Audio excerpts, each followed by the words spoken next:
SDG 16 is to promote peaceful and inclusive societies for sustainable development, provide access to justice for all, and build effective, accountable, and inclusive institutions at all levels.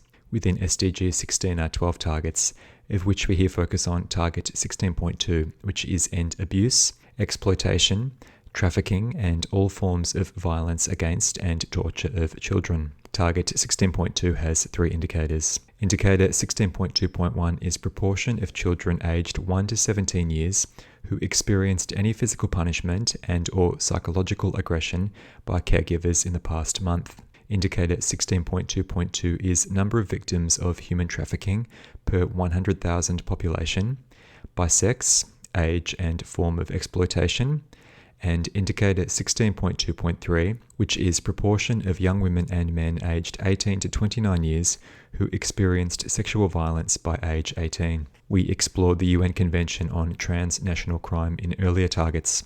All countries have ratified this except Iran, Somalia, Papua New Guinea, Republic of Congo, South Sudan, and 2 Pacific nations. One of the protocols to this convention relates to human trafficking. It's focused especially on children and women, adopted by the UN General Assembly in 2000. In 2010, the UN also adopted the UN Global Plan of Action to combat trafficking in persons. There are plentiful regional initiatives of countries collaborating to combat trafficking. There are also national efforts, and those under the auspices of UN Office on Drugs and Crime. This includes the illegal trafficking of human organs and tissues for transplants, or of humans for the purposes of such.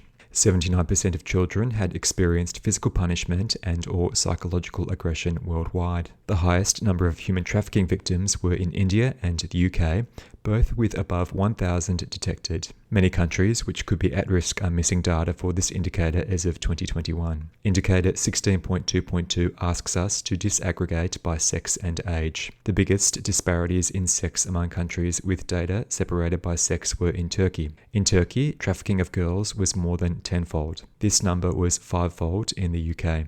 In Tunisia, the opposite was true, with 6 times as many boys trafficked as girls. For trafficked victims over 18, several countries with data had more than 5 times as many women trafficked as men. These include Myanmar, Sri Lanka, Italy, and Uzbekistan. Latvia, Bulgaria, and Ireland had close to 5 times as many men as women trafficked. A great many countries are missing data for the proportion of young women who experienced sexual violence before age 18. The highest rates were in the Democratic Republic of Congo, Mexico, and Trinidad and Tobago, with rates higher than 1 in 10. The worldwide figure as of 2021 was 3%. Few countries reported data for men who experienced sexual violence before age 18.